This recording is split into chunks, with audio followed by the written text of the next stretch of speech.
So it looks like we pretty much used up all the original 60 that I prepared at first.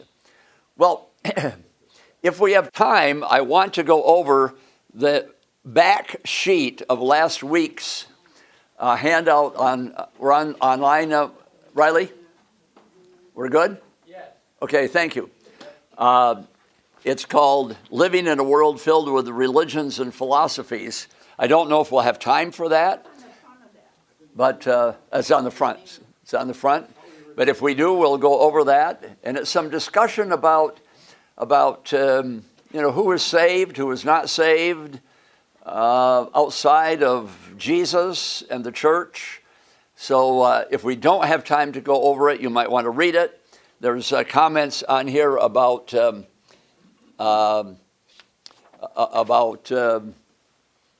just how do we understand the idea of John chapter 14, Jesus saying, I am the way, the truth, and the life. No one comes to the Father but by me.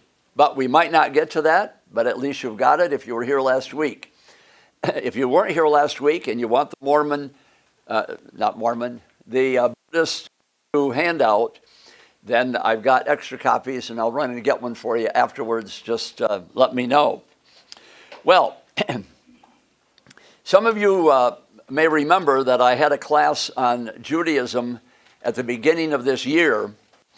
I had promised that class to my evening Bible study, and so I did that for the Wednesday evening Bible study, and some of that material I've incorporated into this handout. It is not simply a repetition. There's a lot of different new material as well. But if you were at that, you'll perhaps recognize some of the material. I want to start with Judaism and then go to Islam. Now, Judaism, there has always been that deep, deep feeling of connection with the Jewish people because we believe basically in the same God, the Old Testament, Yahweh, Jehovah. And yet the Jewish people clearly, as I say in the paper, clearly reject Jesus as being any kind of a savior.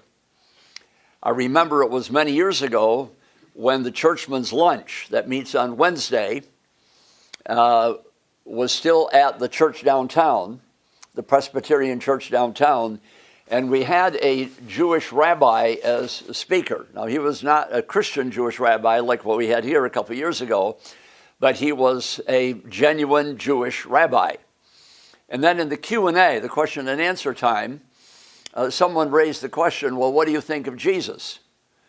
And he stood there with a blank look on his face, and he said, nothing. Nothing. No, just nothing. Jim, you got a handout here? You got one right there? Okay. And so that question really comes up. Even though we have this deep connection with the Old Testament, there is not the connection with Jesus. So are we brothers in the faith, brothers and sisters in the faith, or are they totally and completely outside of the faith? I know it was some years ago that a couple of Protestant ministers were meeting on a regular basis with Jewish rabbis, and these Protestant ministers were coming away with kind of a feeling that, well, maybe somehow God is going to include them in the kingdom. Tough to say, hard to say. If you remember a couple of years ago, oh yeah, and Coach, if you want to shut that door, there's probably going to be some people in the hallway. If you might remember from a couple of years ago when we had the Christian Jewish rabbi, that question came up. That question, will any Jews be saved? And he said, yeah, if they accept Jesus. If they don't, they aren't. And so he was just like, that's it. The line in the sand, no question about it. Lou, aren't we promised that there will be a remnant at the end? Well, there's 2 points of view, and I don't have this in the paper because that's not part of the topic really, as far as the end of the world and Jews at the end of the world.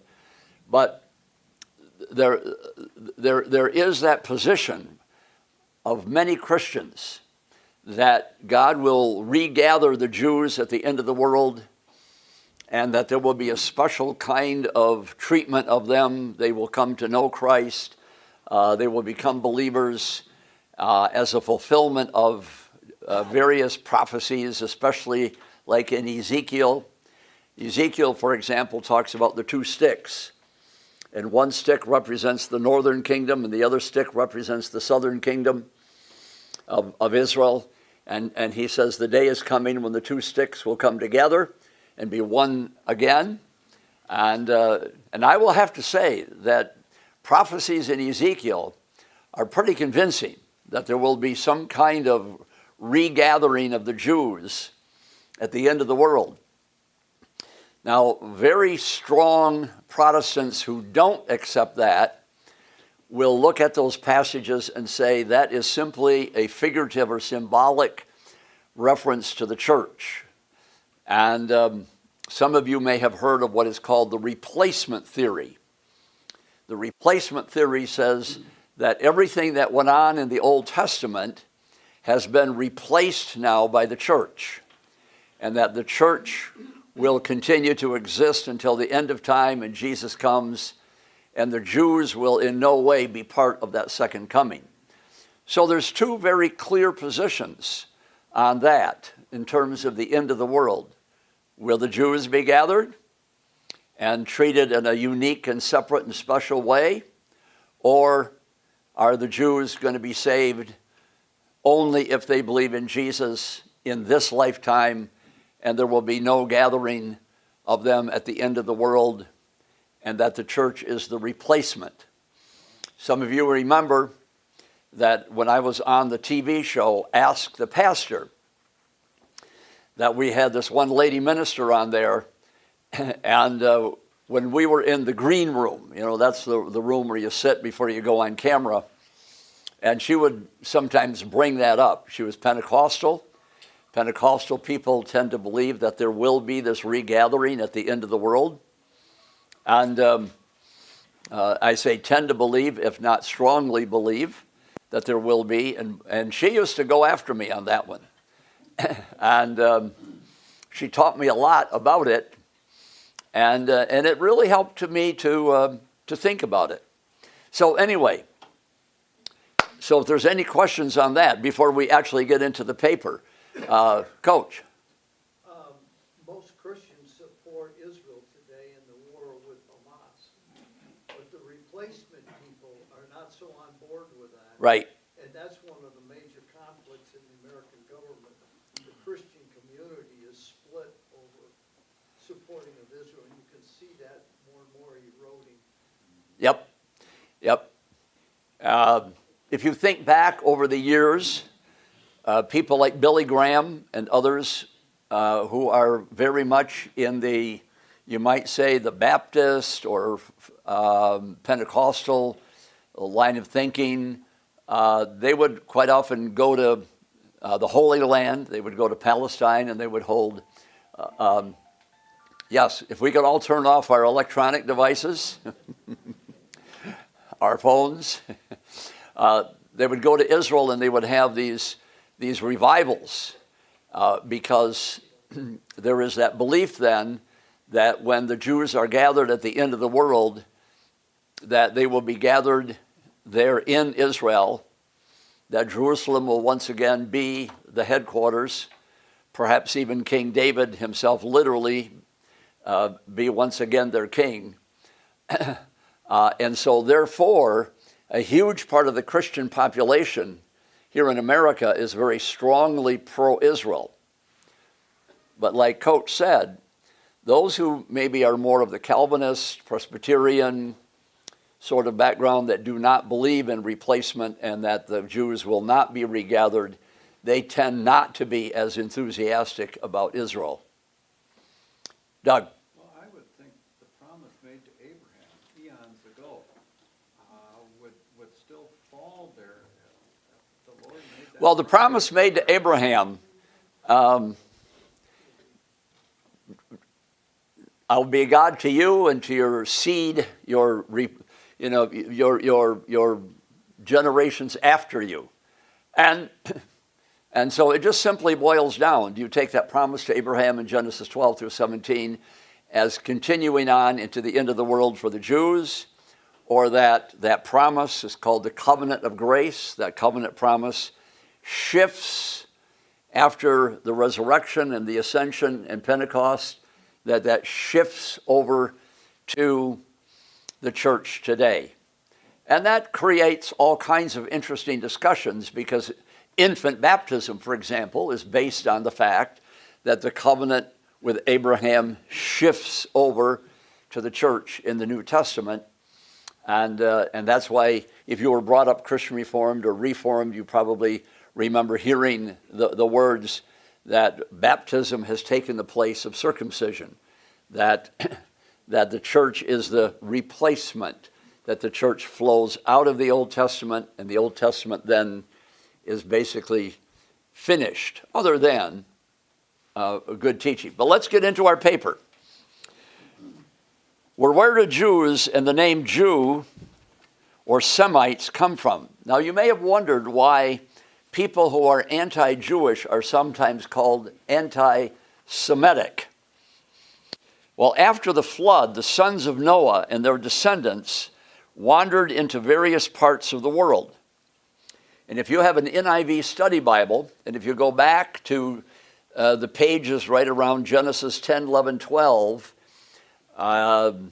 you will find a map there in which the commentators will assign different places in the world as to where they think the sons of Noah went, and their so the sons of Noah wandered into various parts of the world. Sherry, if we want to just hand that straight back. Now, the descendants of Shem, remember there was Shem, Ham, and Japheth. The descendants of Shem then wandered off into the east. So imagine that this is a map. Maybe I could draw it, but I can't draw though. So imagine this is a map, and that the Mediterranean Sea is right here, and that Palestine then is here. The Jordan River, Palestine is here. Now, way over here is what is called Mesopotamia. Today we call it Iran and Iraq. This is Mesopotamia. And this is where the Ur of Chaldees was, where Abraham came from. And this is where the Shemites settled. So Abraham came out of the loins, as the old King James used to say, out of the loins of Shem. Now, it was many years later, but he came out of the line of Shem. Now, the name Shem then later was changed from the Shemites to the Semites. You take the H out of there. Now, Abraham then goes from the Ur of Chaldees over here in Mesopotamia. He goes over here to Haran. Now, Haran is up here. This is Turkey. This cement block is Turkey, and Haran is right at the bottom of Turkey. That's where he goes, and he stays there, and he has the call of God to go to a land that he does not know, and so he travels from there to Canaan, which now we call Palestine for various reasons, but he goes to Canaan. So now that's how the people from here, the Shemites or the Semites, get over here into Canaan, and they become the Jews or the Hebrews. Well, where does the name Hebrew come from? Well, remember we were going to turn those off? Okay. Now, the descendants of Shem, one of them was a man named Eber, E-B-E-R. E-B-E-R. And the descendants of Eber, Abraham is included in that. Eber, Hebrew. And so the descendants of Eber become the Hebrews. So they live here in the land of Canaan.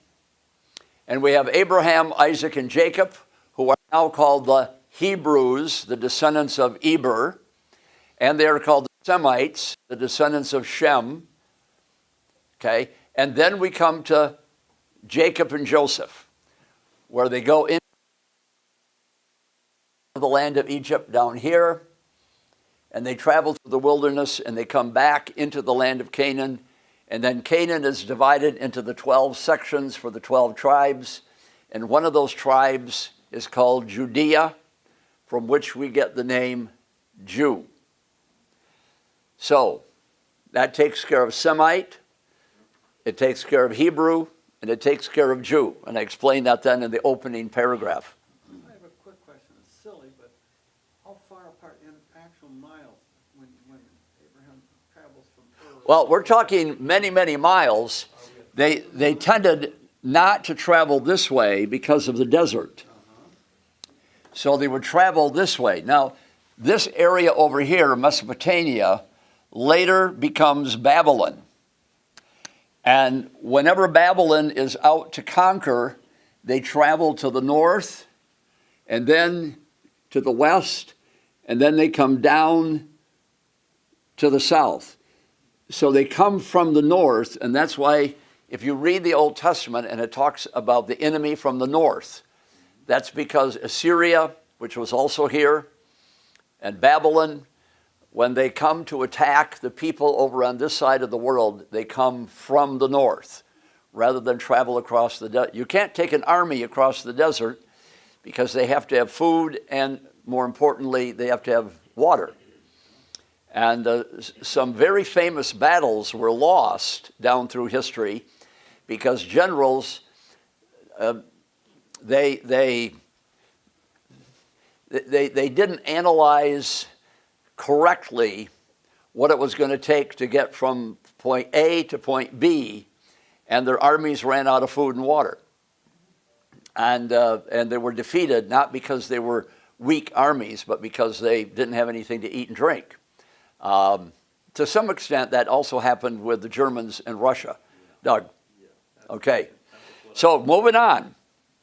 Is anybody that, is that, you can read the paragraph. I tried to lay it out as clearly as I could.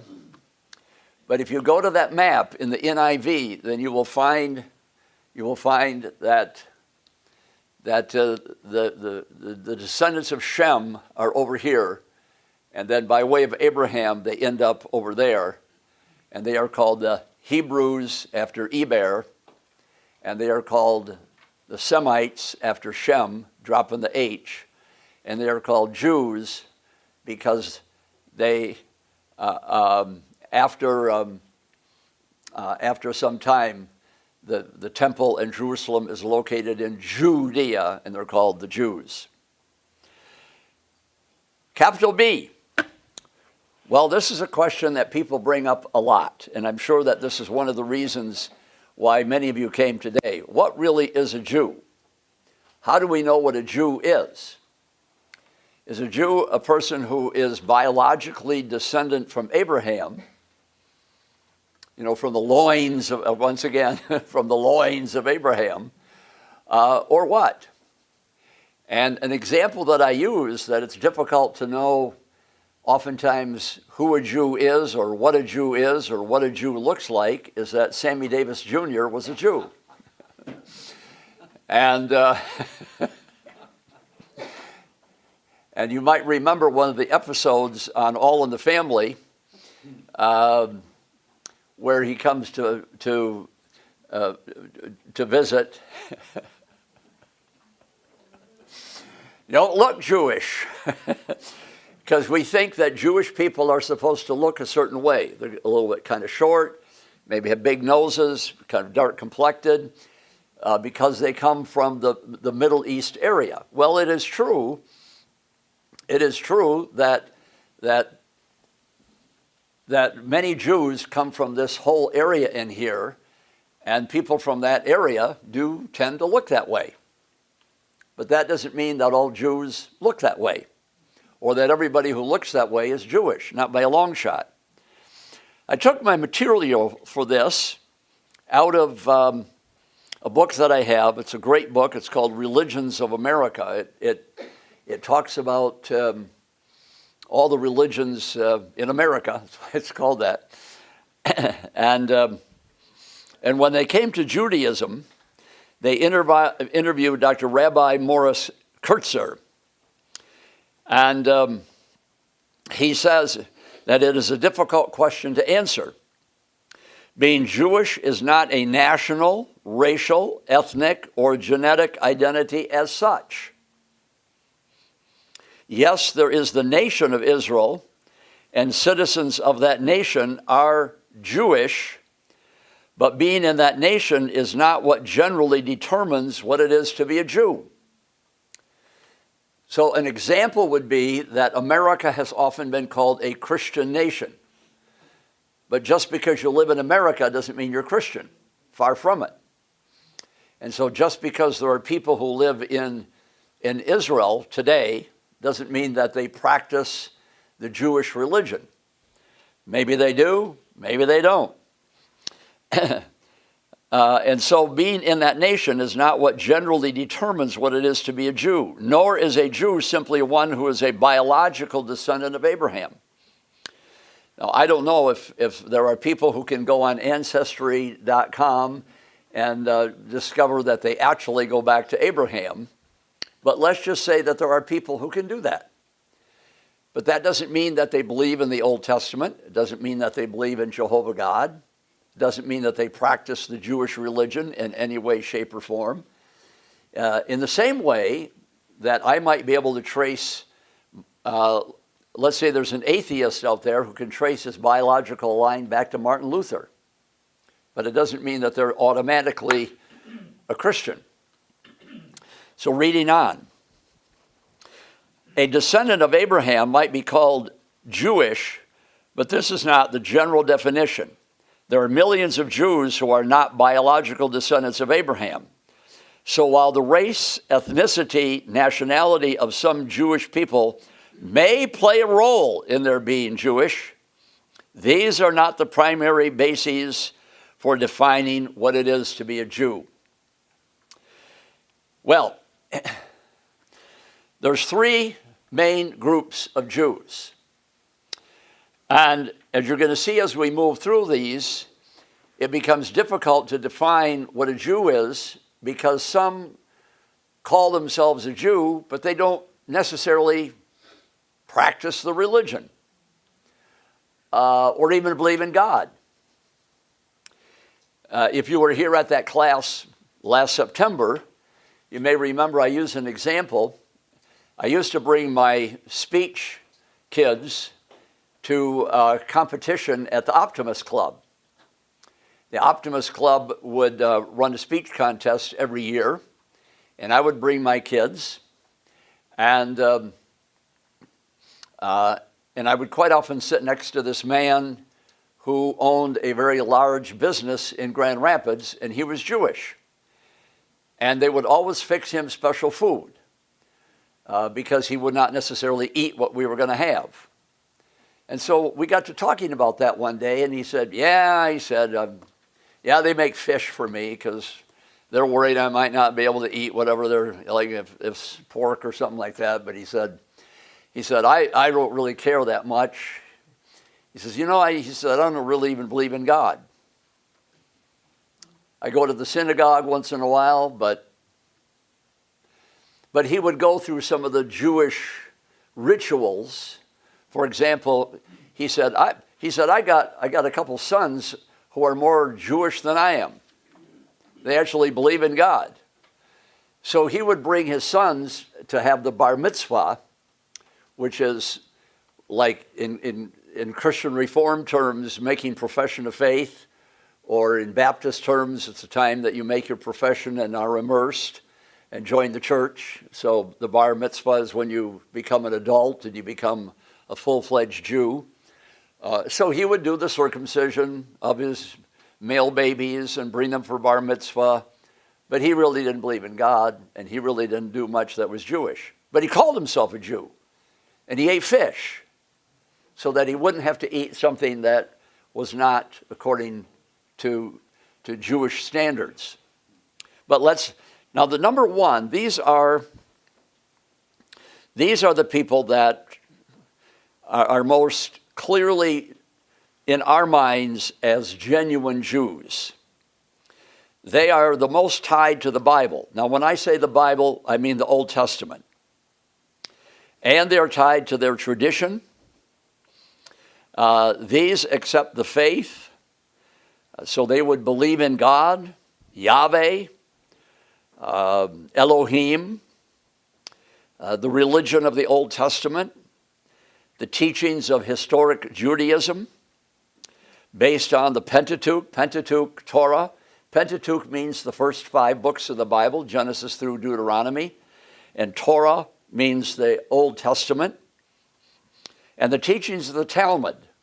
I mentioned this Sunday night in the message. The Pharisees, who had their beginning, we think, somewhere around 200 years, maybe 150 years before Christ, the Pharisees were good people. Originally, they were good people. Their role as spiritual leaders was to take the religion and help people understand it for their daily lives. So they would become the spiritual leaders. They would become the teachers. They would become we might call them the pastors. And what they began to do is they would take the Old Testament and they would begin to interpret it for the common people. So if you would come to a passage that said that if your son blasphemes his father, you take him outside the city gate and stone him to death, then they would begin to define what that means. See, does that mean that every time your son has a big mouth, you go and stone him to death? Well, probably not. And they would also define what it is to keep the Sabbath, the Shabbat. Because people would say, well, it says keep the Sabbath day holy, but what does that mean? What do I do? Okay, so I go to the synagogue or I go to the temple, but what does that mean? I mean, how do I do that the rest of the day? And so they began to define all kinds of ways that you could make sure that you're keeping the law of God. And that's done by Christians. That's done by Christians. So, for example, a minister might have a sermon on thou shalt not covet. And then in that sermon, say things like, this does not mean that you should not desire a new car. If you're driving a car that is 10 years old and it's beginning to give you trouble and you have to get from place A to place B to get your work done, then getting a different vehicle is probably very understandable. That's not coveting, the minister will say. And then the person will go, oh, okay, because, I'm driving a 2015 Hyundai and been thinking maybe of getting something different. It's 10 years old. Tires are bad. But then the minister will go on to say, but here are ways that you might be coveting. Like your neighbor has a vehicle that is far more expensive than what you can afford, but you want one like that because you want to compete with your neighbor. Okay, now we begin to define what it is to covet. And so that's what the Pharisees did. And they passed those ideas on Old Testament teachings, on the Ten Commandments, those definitions of what those laws mean, how do you apply it to your daily life. They passed that down orally because there wasn't much writing back a couple hundred years before Christ. They passed it down orally, and then after the time of Christ, when writing became much more possible, these Old Testament traditions were put into writing, and it was called the Mishnah. The Mishnah. And then later on, the Mishnah was further commented on, further defined, as well as other Bible passages in what was called the Gemara. The Gemara. And then eventually, the Mishnah and the Gemara were put together and further expanded on in what is called the Talmud. And you may have heard then of the Talmud. So the Talmud, which, and there's a couple different versions of it, but that was probably written about 400 years after Jesus. But the Talmud then became very much the ways that Jews would live. And they had to have something like that because they no longer had the temple. Remember, the temple is destroyed in AD 70. And the Jewish religion, as I'm going to say later, the Jewish religion was totally focused on the temple and the priests and the high priests and the sacrifices. Well, in AD 70, all that is taken away. The Romans came in and destroyed it all. So now what are they going to do? What are you going to do? What does it mean to be Jewish if for hundreds and hundreds of years to be Jewish meant that you went to the temple, you had the sacrifices, you had the priests, you had the high priest who went into the Holy of Holies and all of that, and now it's gone. It's just gone. So now what do? So what they did, the Pharisees then emerge as the key spiritual leaders, and all of their oral tradition, and now more and more written down into the Talmud, and that becomes the way now that people think and live. And that becomes the Jewish religion. And so that's what I mean here by the teachings of the Talmud, final writings based on the Mishnah and the Gemara, commentaries on Jewish oral law and tradition. They believe that God is one. Deuteronomy 6, Hear, O Israel, the Lord our God is one. They observe the traditions of ancient Judaism. They follow the Old Testament laws on Sabbath, diet. Things have to be kosher. And this form of Judaism has a distinct culture. For example, those who are very orthodox, the men might have beards. The rabbis wear black hats and coats and so forth.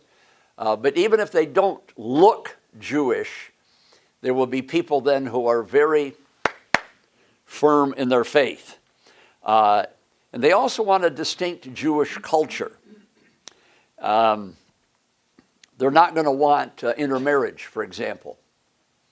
They're not going to like it if their Jewish son, or remember Fiddler on the Roof, if their son or daughter wants to marry a Christian. They're going to be very upset about that. So that's real. Now, this person could be black. This person could be Chinese. This person could come from the loins of Abraham. This person could live in Israel, or this person could live in Jenison. So what defines them is their religion and the fact that the religion is very precious to them, and they mainly want to connect then with people who share that and not get too far outside of their cultural milieu. Eve? How did the Germans in World War II determine he was Jewish? How did the Germans in World War II determine who was Jewish? Was it more heredity? Well, for one thing, the Jews, either by choice or by force, often lived in ghettos. Now, ghetto doesn't mean poor. Ghetto means people from a certain background who cluster together. During the 1940s and 50s, we had Dutch ghettos here in Grand Rapids, certain neighborhoods that were very Dutch, like around Granville Avenue, Holland. London. And so that was one of that the Jews would choose to live in ghettos, but also just that was often by way of biology, that if they went back to the Israel nation. Bonnie? No. Oh, Karen. Where do rabbis place in this? Because don't they still have rabbis? Oh, yes. The rabbi becomes important, very, very important, after the destruction of the temple, because now you no longer have the priests. Now, they were there before that. That means teacher. So there were the teachers. Jesus will say, you Pharisees and teachers of the law, and Jesus himself was probably a rabbi. but they really become important after the destruction of the temple because now they are the spiritual leaders. And what happens is, little aside here, that if you have a certain amount of people who are Jewish, according to number 1 here, and they want to come together in a certain community and share faith, share their time together, and they have a rabbi, then they can be a synagogue. The word synagogue means people who gather together. That's really what the word synagogue means, the gathering together. And there were some synagogues already in the New Testament. But way back in the Old Testament, they didn't have synagogues and they didn't have rabbis as we know them today. That more and more evolved, for one thing, as Jewish people spread out around the world, called the diaspora, the spreading of Jewish people around the world where they couldn't get to the temple, and then, of course, again, after the temple was destroyed. So rabbis today are very important, very important. But they don't always dress that way. Could be a rabbi could walk in today and look like I'm dressed, or be a woman, right? They see another hand? Oh, yeah, Ron. Where did Hitler have against the Jewish people? Where what? What did Hitler have against the Jewish people? Well, I'm going to talk about prejudice on the next page. And a lot of it comes from desire for power, and you get rid of people around you that you believe are going to diminish your power. A thing called eugenics. Eugenics, the EU on the word eugenics is the Greek for good. And genics, your genes, good genes. Eugenics is good genes. And so what you want to do is you want to produce a master race and get rid of anybody whose genes are going to interfere with that and corrupt it. A good example, by the way, are the Oneidas. I think I mentioned them a couple weeks ago. The Oneidas, eugenics were popular in the late 1800s and the early 1900s, including here in Michigan. Remember, I gave the example of the House of David?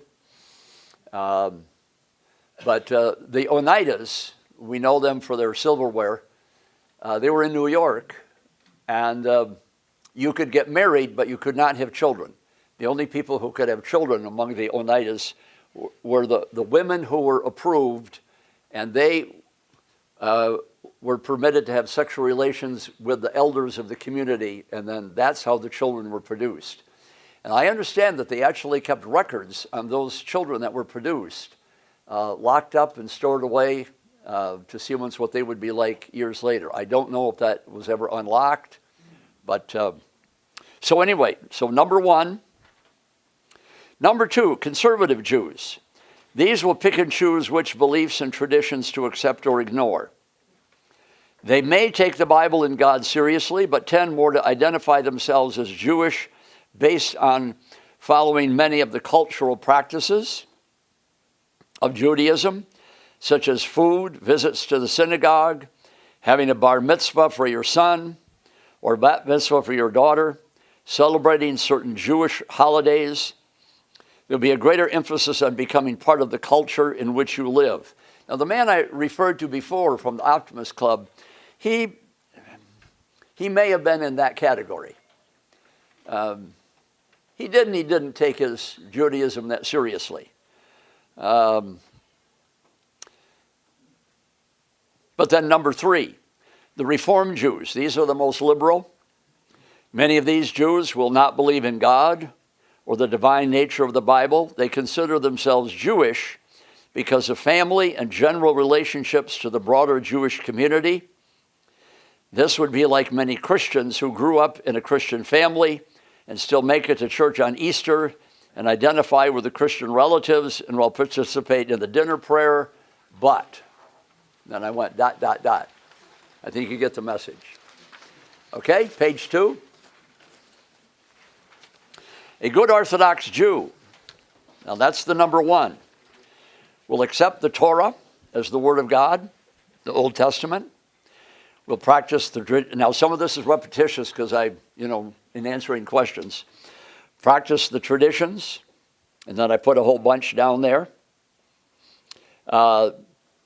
Following the feast days, the celebration days, such as Passover and the Feast of Tabernacles. I live in northeast Grand Rapids by Plymouth in Michigan.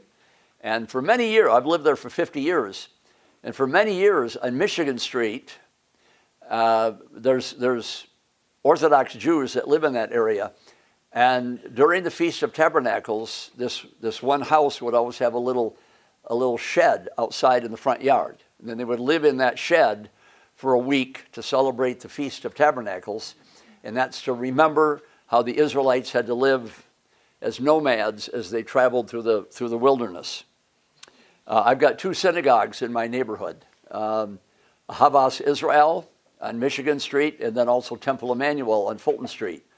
Temple Emmanuel is probably in the number 3 category, someplace between 2 and 3. And Havas Israel, which is on Michigan Street, close to the East Beltline, is probably number 1. I would say number 1. Some of them might be over into number 2. When I drive by on Saturday, there aren't as many cars in the parking lot as there should be. But I went to one of their services one Saturday morning, and it was very ornate. They got the Torah out. They read. They have readers. They read in a sing-song way. I had to put on a little hat. Number 3, they denied Jesus. That's the example I gave of the rabbi who talked to us downtown. They're waiting for the coming of the Messiah, who will be preceded by the prophet Ezekiel. The prophet Elijah. That should be the prophet Elijah. Sorry. The prophet Elijah. They view Abraham as their spiritual father, along with Moses and other Old Testament people, such as the prophets. And they value being part of a unique culture and will not want to relate too closely with the world. And there again, I mentioned the intermarriage. How is Judaism today different from Old Testament times? And this is what I was talking about having the temple, sacrifices, and then in AD 70, that was all destroyed. And the temple was never rebuilt. Now here again, going back to where Doug was asking questions at the beginning about Jews being regathered, those who believe that the Jews will be regathered at the end of the world believe also that the temple will be rebuilt. And that in Ezekiel chapter 4, I had my mind on Ezekiel, I guess, when I put on there the prophet Ezekiel. Ezekiel chapter 40 and the chapters following, Ezekiel gives very detailed plans for a temple. Very detailed, which has never been built. It's never been built.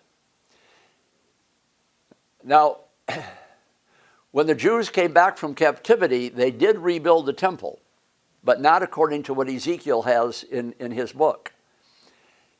And Herod the Great remodeled that temple and made it very beautiful to his glory, but not according to the instructions in Ezekiel. So Ezekiel 40 and following is considered to be a detailed outline, like an architect would do, of what that temple at the end of the world is going to look like when God regathers the Jews and deals with them in a unique way.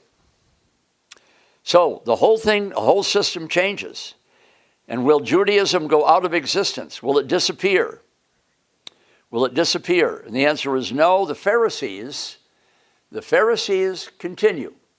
Now the Sadducees do not, because they are the ones who lead the temple, and we no longer have a temple, and the Sadducees just kind of fade away.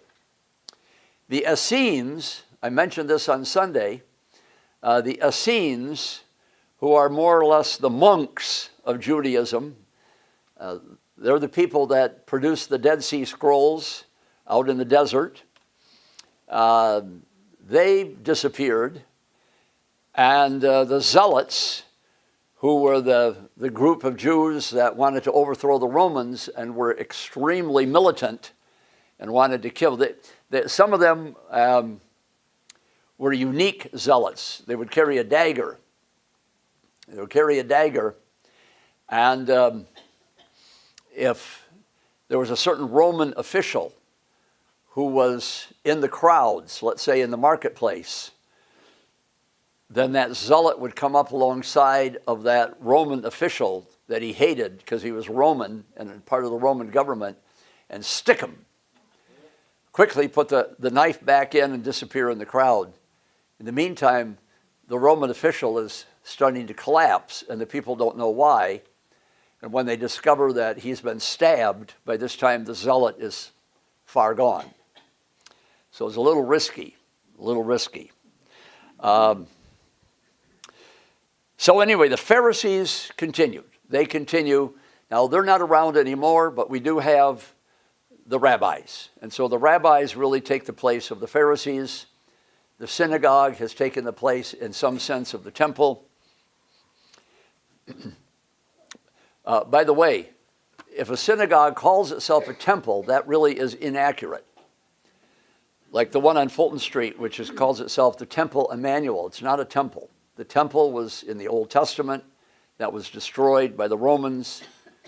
And that's not a temple. But, you know, whatever. Finally, capital E.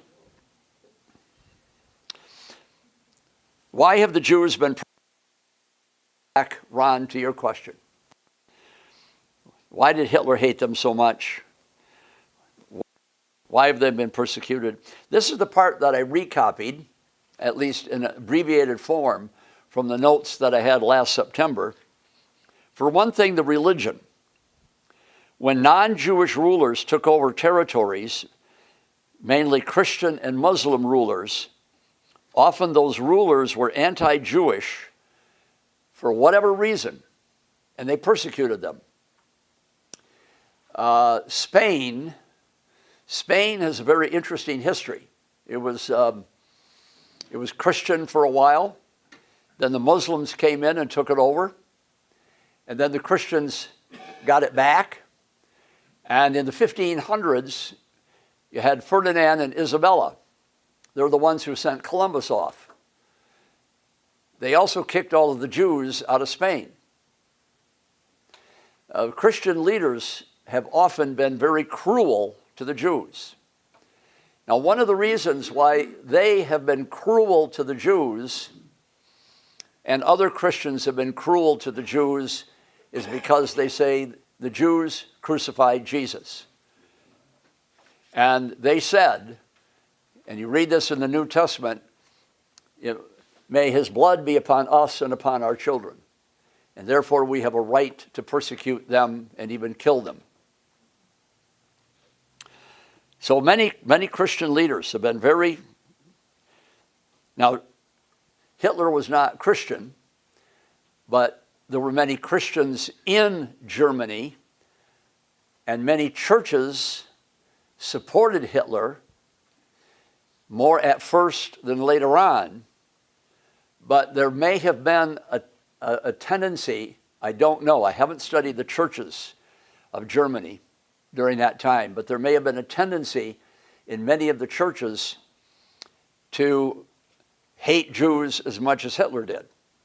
And so when he began to have this persecution against the Jews, he may have even had support from some of the Christians. You know, Dietrich Bonhoeffer, he was very critical of the church back in Germany because the church tended to, at least at first, support Hitler. But then number two, the Crusades. Now the Crusades took place from the 1000s to the 1400s. And the idea was that soldiers from the West would travel to Jerusalem to liberate it from the infidel Muslims. And often these were the Turks, because Turkey became, in the 1300s, Turkey became Muslim.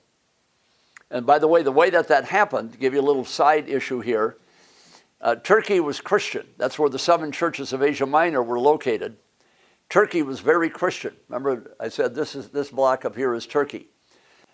And Constantinople was the head of the church. And the Archbishop of Constantinople was head of the church, the Eastern Church. We call it the Eastern Orthodox Church, or the Greek Orthodox Church. And Constantinople, which today is called Istanbul, was the headquarters of the Greek Orthodox Church. And many people tried to conquer Constantinople, but it was very difficult because it was surrounded by water, and they could shoot the army boats out of the water before they got there. And also on the land side, it's very well protected. But the Muslim armies, right around 1300, finally did it. They finally conquered Constantinople, slaughtered the people. Terrible, terrible. And then they brought Islam to Turkey, and Turkey remains Islamic today. In fact, it's many places to be a Christian in that part of the world. So the Crusaders were on their way to Jerusalem to liberate it from the Muslims who were in possession of Jerusalem. However, on the way, they decided to raid and slaughter Jewish communities, because after all, if we're on the way to Jerusalem to kill unbelievers, we might as well kill a few on the way. We'll kill a few Jews on the way who killed Christ. And it was not pretty. It was not pretty. So here you have Christian soldiers marching as to war, slaughtering Jews. They hurt, like in one case, they herded them all into a building and set it on fire. And then they supposedly sang hymns outside as they listened to the people scream as they were being burned to death. I've said it before, if you ever wonder why I tend to be quite open to ideas, other groups, it's because I've studied church history. And the church, in many cases, does not have a very good reputation. Well, let's go on then. Number 3, the plague. In the 14th century, this is the Black Plague. The Black Plague, which we now know was brought to Western Europe by rats. The rats had fleas on them. The fleas and the rats were infected. And so as they unloaded their ships in Western ports, the rats came aboard, infected the people, and they got bubonic plague. And probably in some places as much as 75% of the population died. Now the Jews didn't get it as much. Well, for one thing, they were in the ghettos. And so they were living separate, and so they were not as subject to, because it's very contagious, because if you're not with those people, you're not going to be as readily able to catch it. Plus, the rats perhaps aren't going to get to you. But the Jews were blamed. And this goes back, Ron, to question.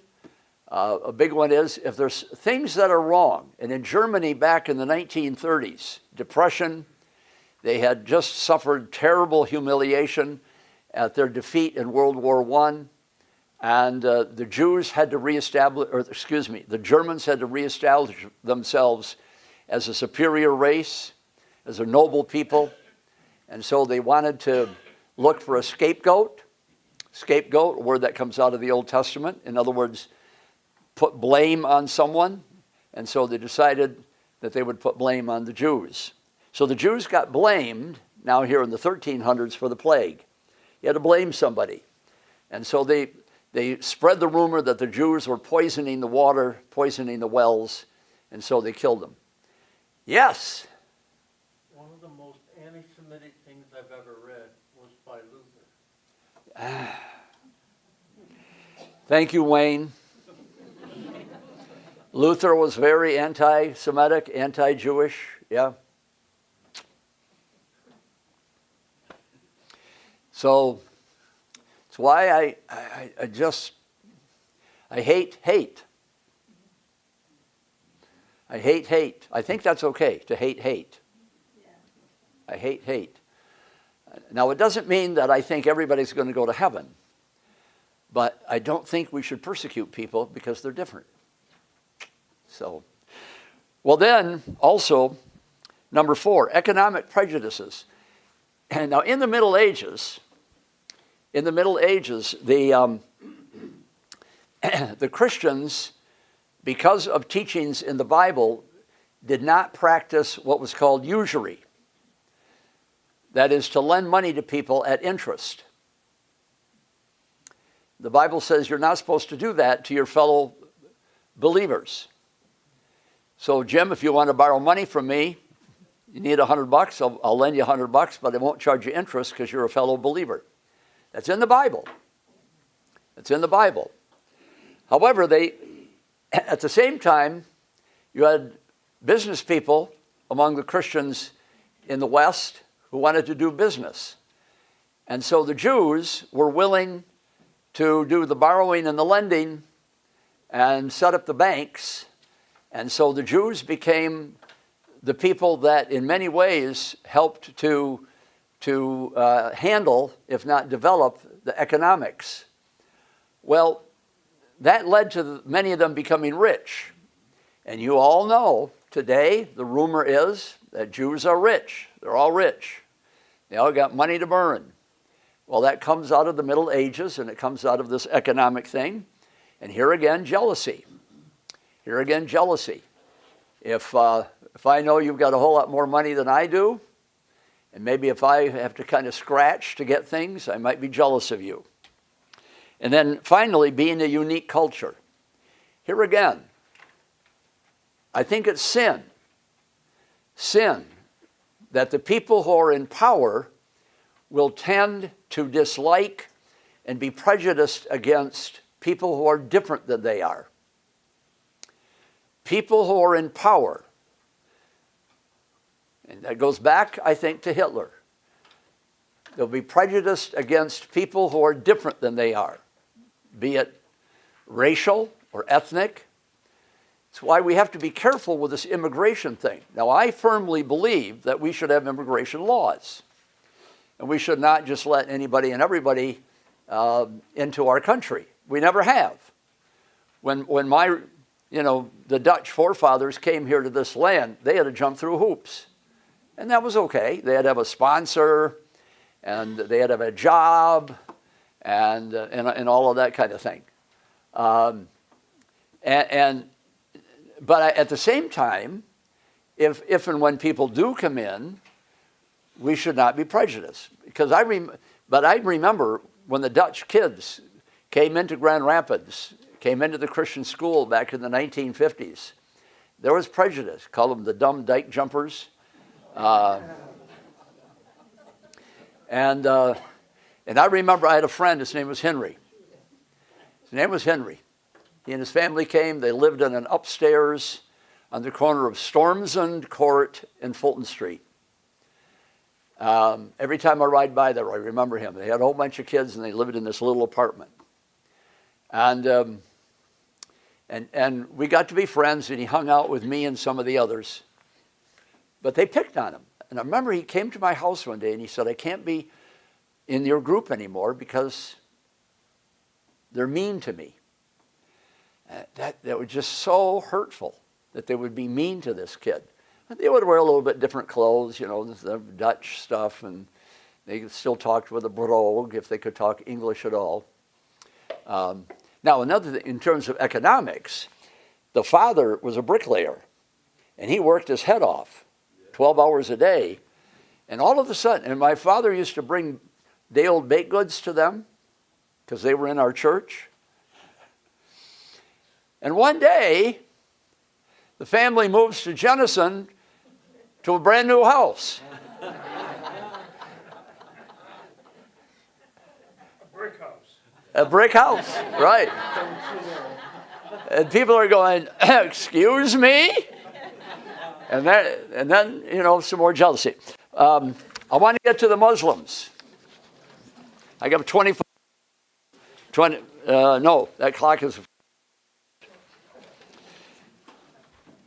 Some of the terms.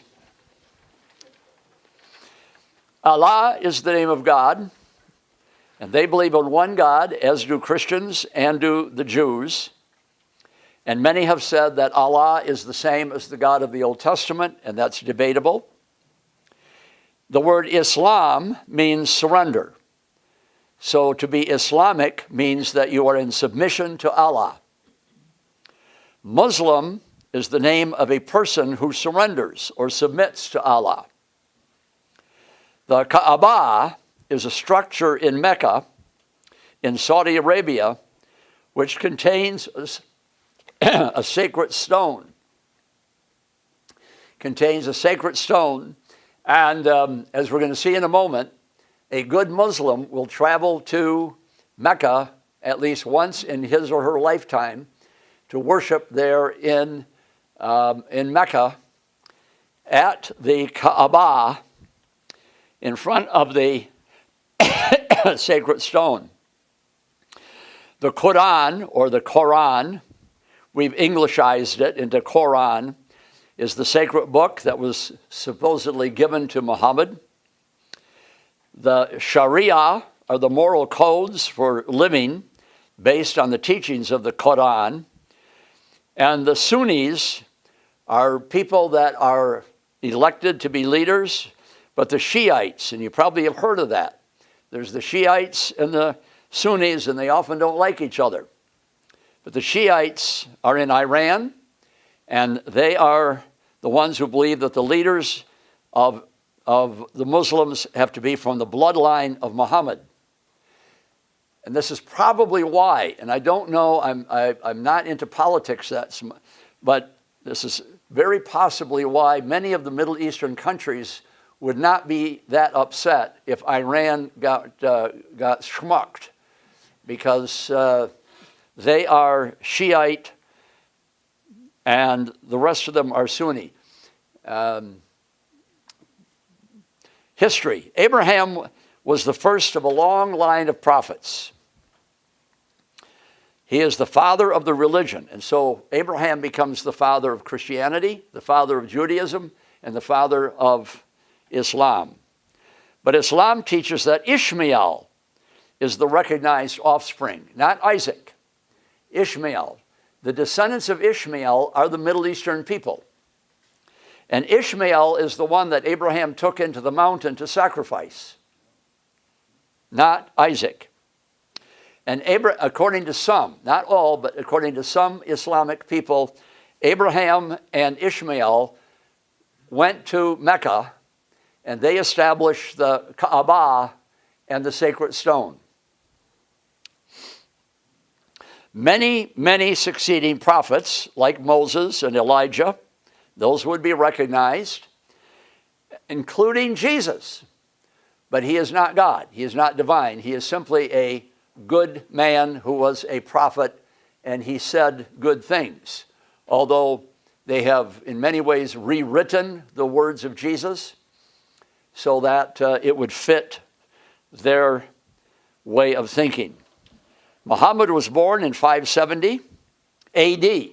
Now notice, 500 years after Christ. And he married this woman. She had first hired him to take care of her camels. But then later on he married her, Khadijah. And then she died, and he began to be more of a political leader. And they chased him out of Mecca. They lived in Mecca. And they chased him out of Mecca. And so he and his followers made a pilgrimage called the Hajj to Medina. And that pilgrimage to Medina is considered to be, which was in 622, the Hajra. There's different ways of saying it and spelling it. Marks the beginning of the Islamic calendar. And there in Medina, he gathers more supporters, and they return to Mecca, and they take over the city. and he becomes the ruler.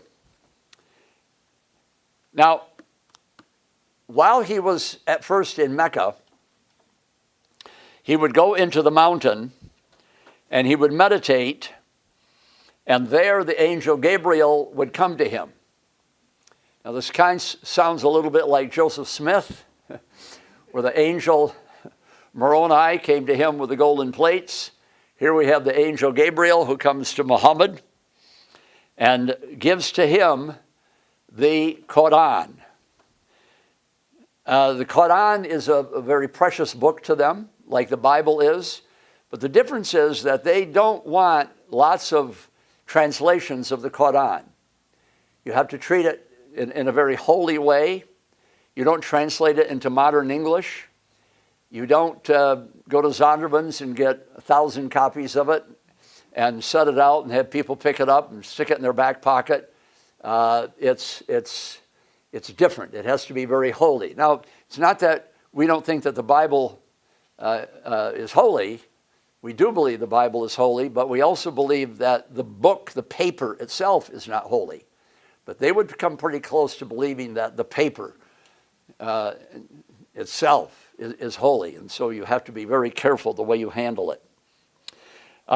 It contains teachings on worship, politics, marriage, family, care of the disadvantaged. Muslims supposedly are very concerned about the poor, hygiene, community activities, and economics. There's debate as to whether or not the Quran teaches that there should be military activity against the infidels, the unbelievers. I didn't get into that in this paper, but the jihads. Now, many believe that the Quran, in its teaching on the jihad, merely means that you are against demonic forces, you're against the forces of evil within you, in the community around you. But others believe that the Quran is teaching that jihad means that you take military force against your enemies. And Muslims have been very, very militant, as we're going to see in a moment. They've been very militant and often very cruel, as have some Christians. Muhammad and his successors, number 4, brought a passion to conquer the world. Within 100 years after Muhammad, Islam had spread west, moving into Spain. And that's when Spain becomes... The potential of Islam conquering the entire Western world was stopped. Now, it's very interesting. They were moving into the West. And they potentially were going to take over the world. And humanly speaking, had they taken over the world, you and I might be Muslim today. But they had one final battle. It was just outside of Paris. Just outside of Paris. And they met a band of soldiers made up of men who came from what today we call the Dutch, the Belgians, the French. These are rough and tough. They were big. And they were led by a man named Charles Martel, which means the hammer. Charles the Hammer. And they beat them and drove them back. And that took care of that invasion, at least for a while. The next major attempt at invasion took place during the time of Luther. A very interesting historical thing here, when you and I like this kind of stuff, is that the Emperor Charles V was especially opposed to the Reformation, not so much because he was such a serious Christian, but because it was dividing the empire. And he needed soldiers to go and fight against the infidels who were invading Europe. And many of the new Christians were what we call Anabaptists, and they were pacifists. The people that today we call the Amish and the Mennonites. But But even so, even people who would be willing to fight in battles, there was so much division among the nobles that it was difficult for Charles V to get a unified army together. And so that's why especially he wanted to bring the nobles back together again and have unity to fight against the invading Muslims. Well, they didn't conquer the West. They were driven back. Page 2.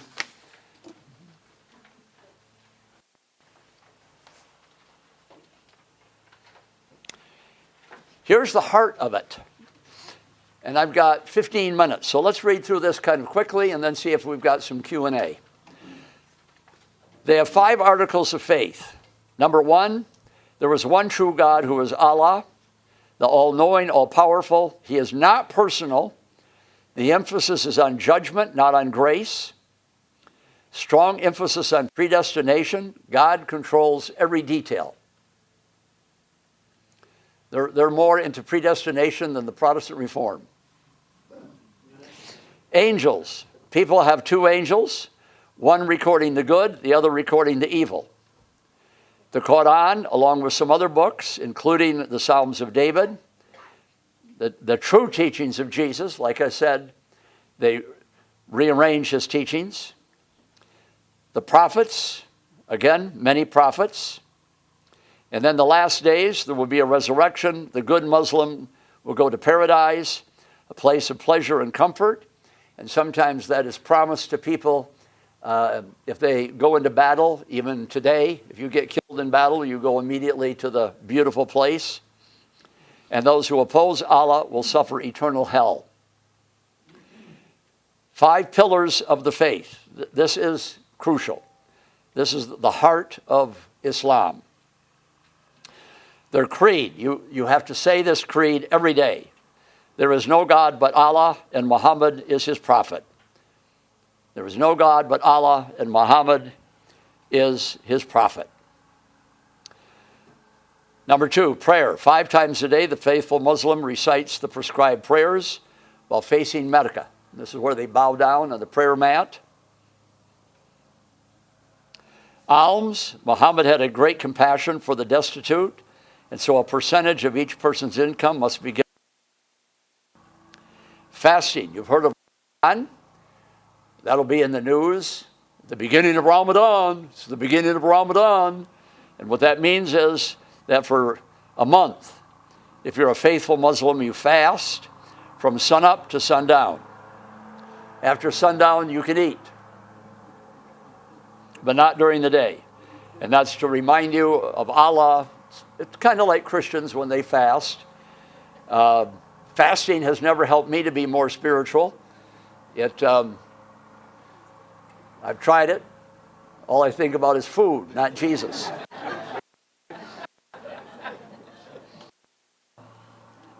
And the pilgrimage. That's here again, there's different ways to say it and pronounce it. The Hajj. At least once in a Muslim's life, you must travel to Mecca and worship before the Kaaba shrine. Mecca is located in Saudi Arabia. And then some final observations. Well, first of all, anybody there before we get to the final observations? I'm doing great. I'm doing great. Right on time. Okay? Number 1. As we saw with Judaism, Islam is a culture as well as a religion. In many countries, the religious life and cultural life are inseparable. I think this is best demonstrated in places like Iran, where the woman has to wear certain kinds of garb. She walk with men on the street, that kind of thing. Religion come together. And that's not bad. We Christians, for example, keeping the Sabbath day holy, keeping Sunday special. A lot of us grew up where on Sunday you didn't play ball or ride your bike. You were dressed a certain way. I remember we would visit Grandma and Grandpa on Sunday afternoon and have tea and Dutch crisp cookies or windmill cookies. And woe be to us if we wore blue jeans to visit Grandma and Grandpa. I remember when my wife and I were first married, we were living in a house in the southeast part of the city. We were renting, and it was a very dry summer like this, and so I had the sprinkler going on the front lawn on Sunday, and my parents stopped over, and my mother said, sprinkle. So, you know, culture, Christian education, Christian schools, you know, very much part of the culture of many, of course, but of many. The family is very important to Muslims.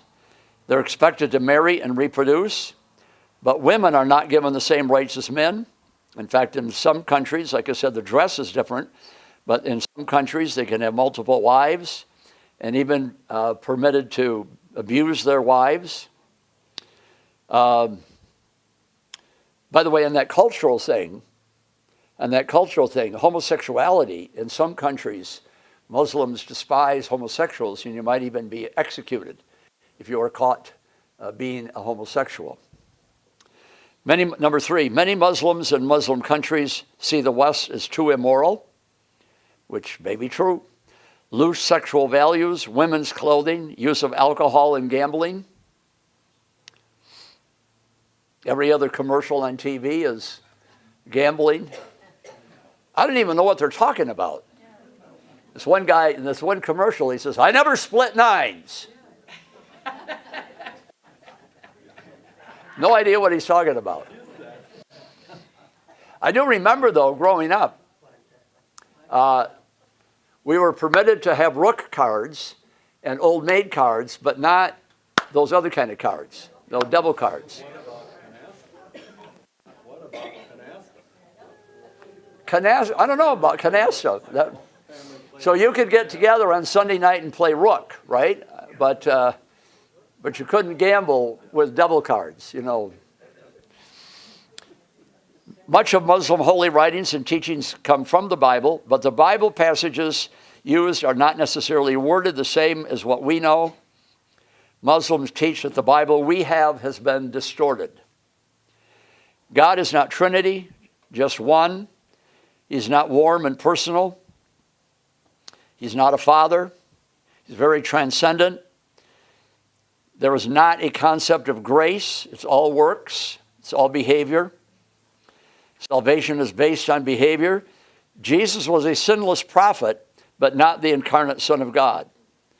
Crucifixion, resurrection of the Son of God is not the foundation of salvation. We as Christians believe that we are the true descendants of Abraham by faith in Christ. And that gets back to this matter of what does it mean to be a descendant of Abraham.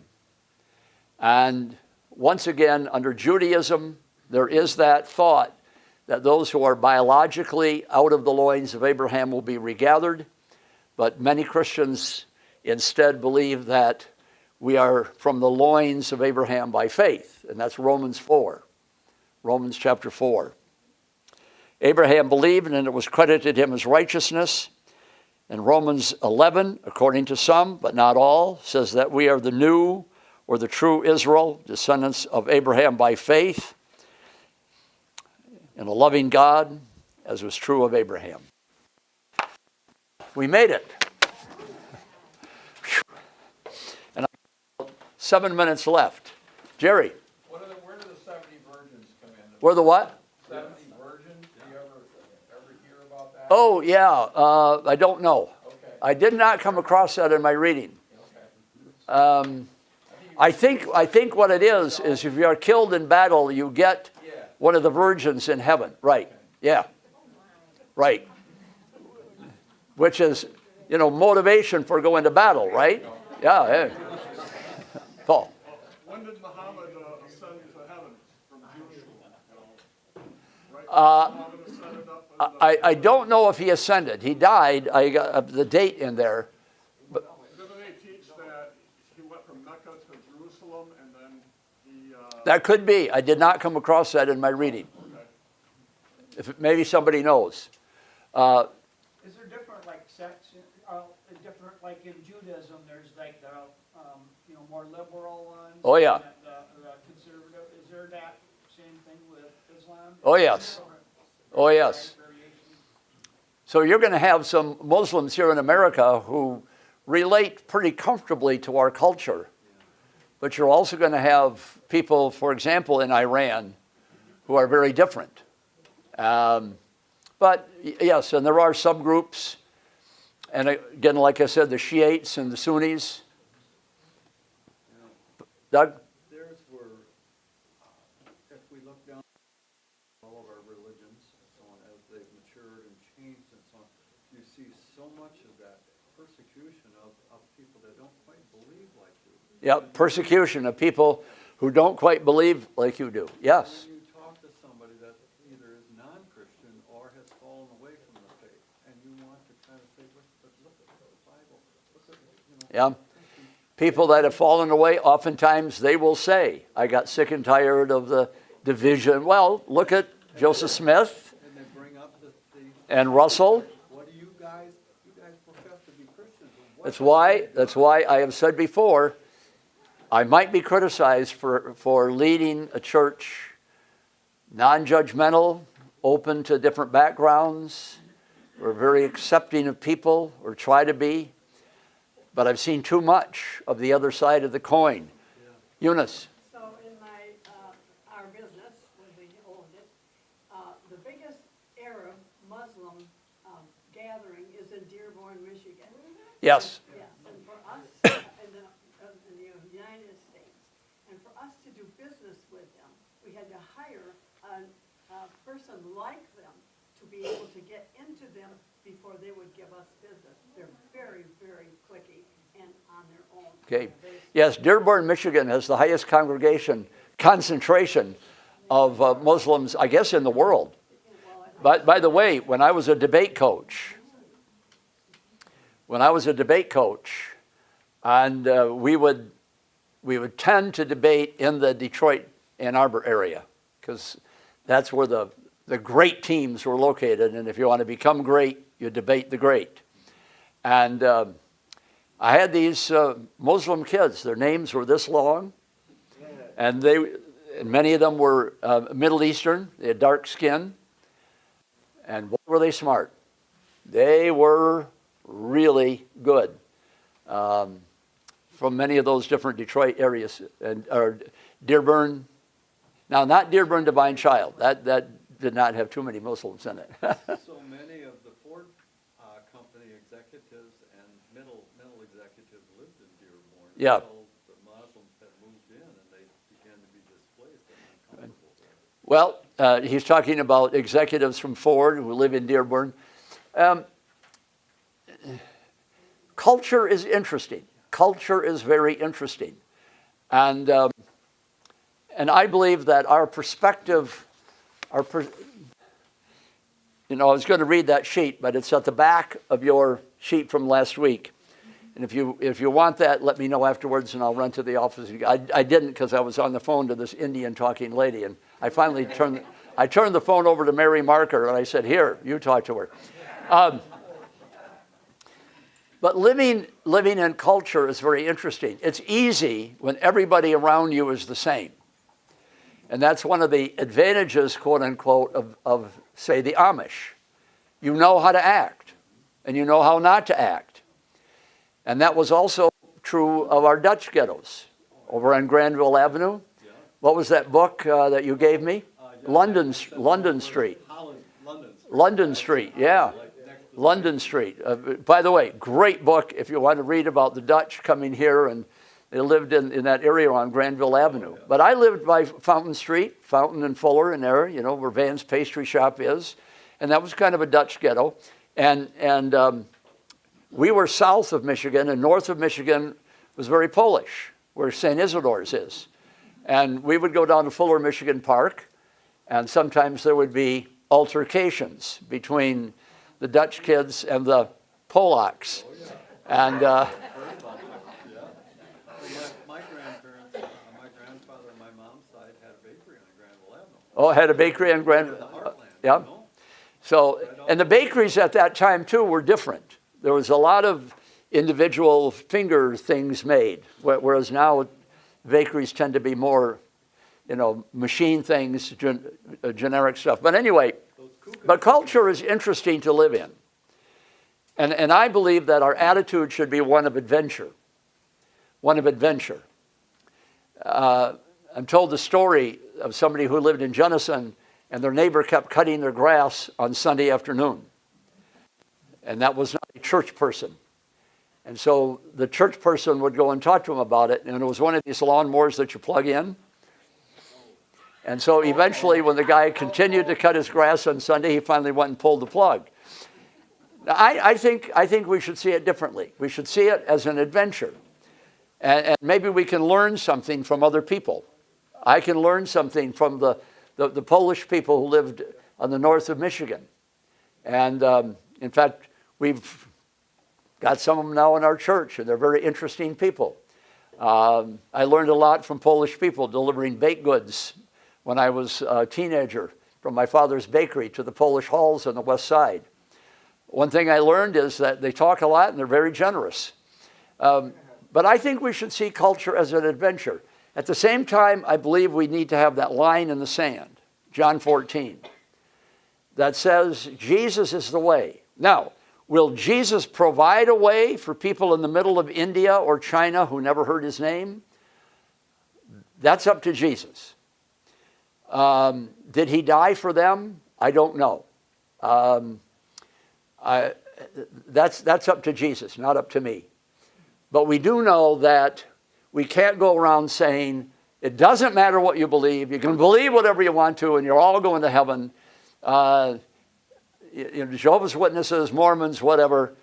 No, I believe that we need to have the line in the sand and say, salvation is by faith in Jesus Christ alone. Everyone, thank you so much. It's been a great 4 weeks. Appreciate it. Bye-bye. If you want last week's handout, come on up and let me know, and I'll run to the office and get them.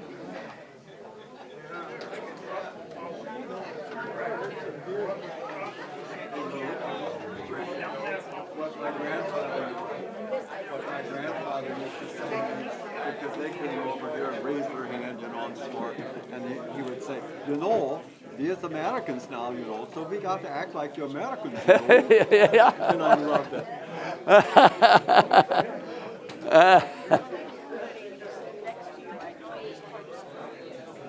Hey, John. Tomato Sunday, and it was the best tomato I had all year. Really? All right. You're gonna get more. There was one that was like gnarly. Was that a that great big one? Yeah. Great big one. Yeah. Those are called Beefmaster. Beefmaster. They're weirdly shaped. Yeah. And I've got one for me now. You have to almost have to have two hands to hold it. Yeah, I had one, but somebody stole it. But I'll have more for you. Okay. All right. Good. Thank you.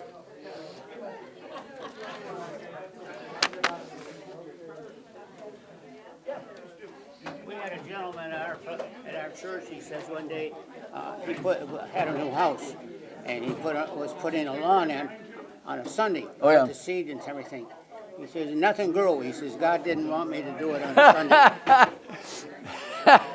Maybe the birds ate it.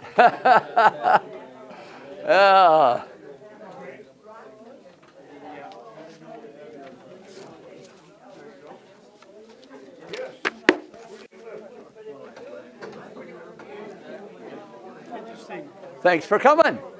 Judy, thanks. Larry, thanks for coming. Good to see you. Righto. I'm streaming it, but. Oh, okay. Oh, all right. Yeah. Hey, this was so very interesting. Thank you very much for doing it. Thank you, Jerry. I mean, just learning about all these different. Yeah. So, thank you. Well, some have said to me I should do a class, a unique, in addition to our regular Bible studies, from time to time. That's fun. A little bit different. I have a little bit of a question. When you said, going to the Mecca, to the stone. Yeah. When I was in Saudi Arabia, this is what they told me. They said Ishmael was a handmaiden's child.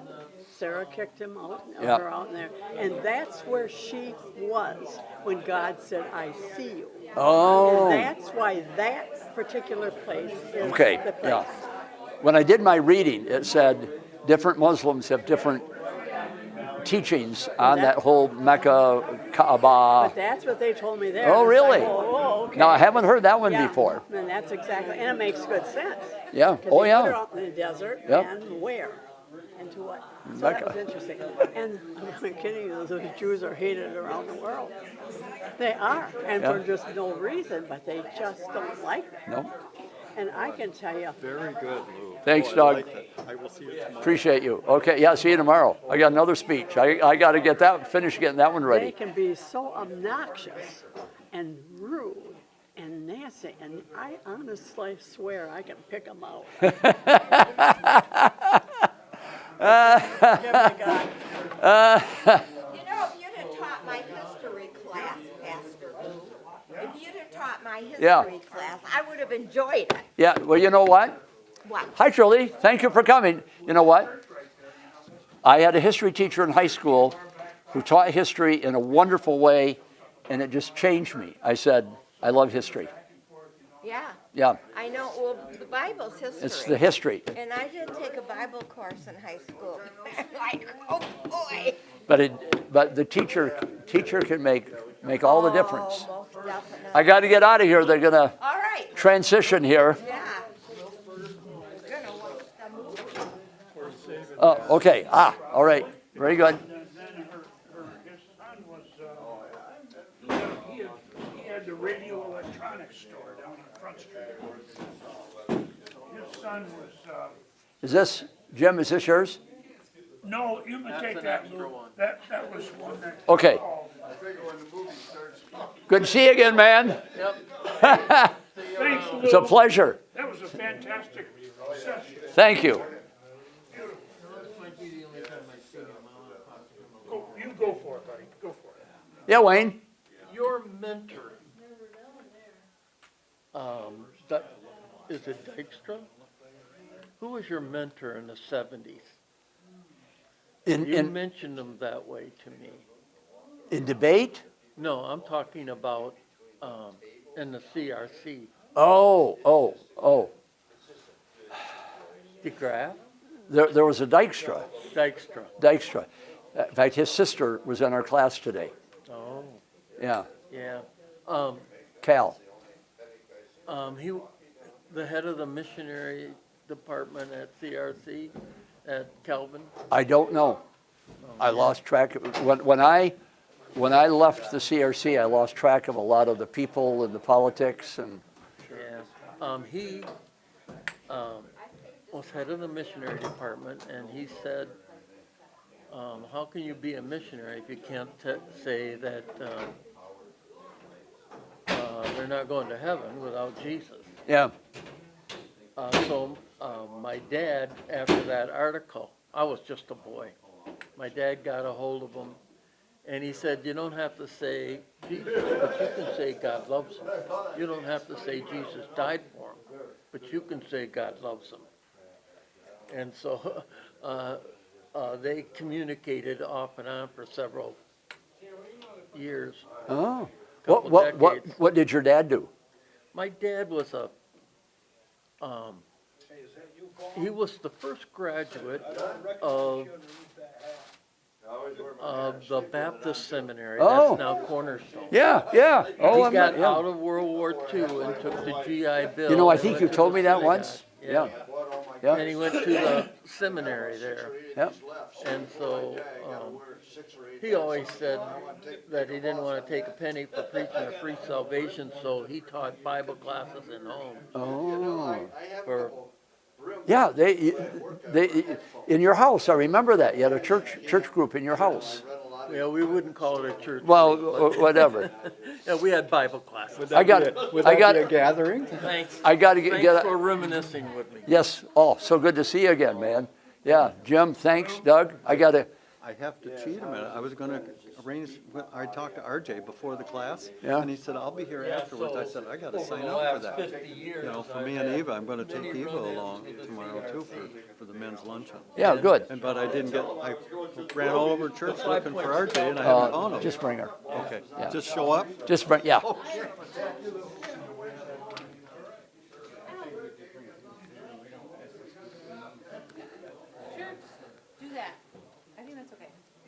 Sorry to unload that lady on you. I think it was a scam. I don't think it was real. I don't think it was real. But Our credit card people are American, English-speaking people. But she did not ask me for any kind of unusual information. Yeah, I'm gonna call the credit card company Okay. myself. I just might need I'll look up the last 4 digits of your social, But she knew the last 4 digits. yeah. She did ask for my address, which I guess is not a bad thing, Yeah. It was very, and for my cell phone. but I don't know why it would be AT&T.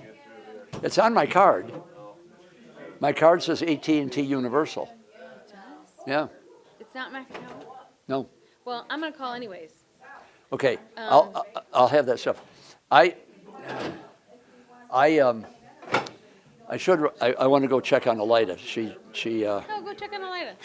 Guy, I got home yesterday, you know, when I left here? Yeah. Yeah, I went home then I went and I watered my grass seed at the garden. I'm growing some grass there, and John and Katie are gone. I went and took care of a few things at their house, and then I walked in the house, and here she is. She's all bent over. She's thrown up in the sink, and so I said, "We're going to the hospital." Yeah. Got home at about 11 o'clock last night, but they did a good job. She apparently passed it. That is good. Anyway, thanks for taking it, but I don't see any way, and she kept asking me about certain dates. Did you have a charge of such and such on a certain date? No, I didn't. Yeah. Did you have a certain, but based on that, I have no idea. The only thing that's strange is they left a message on my home phone, and the credit card is Attached to here. attached to here. I'll talk to AJ. She'll be in this afternoon. Okay. And I'll make sure we straighten it out. Okay, and she said we'll send you another card. I think I've got a copy of your card in the drawer, so I don't need your card or anything. Okay, all right. I wrote down the phone number that I was supposed to call. Sure, yep. I'll put that in your Yep. basket. I'll take care of it. Okay, And go see Elida. yeah. Thanks again, Pastor. Thank you, Rose.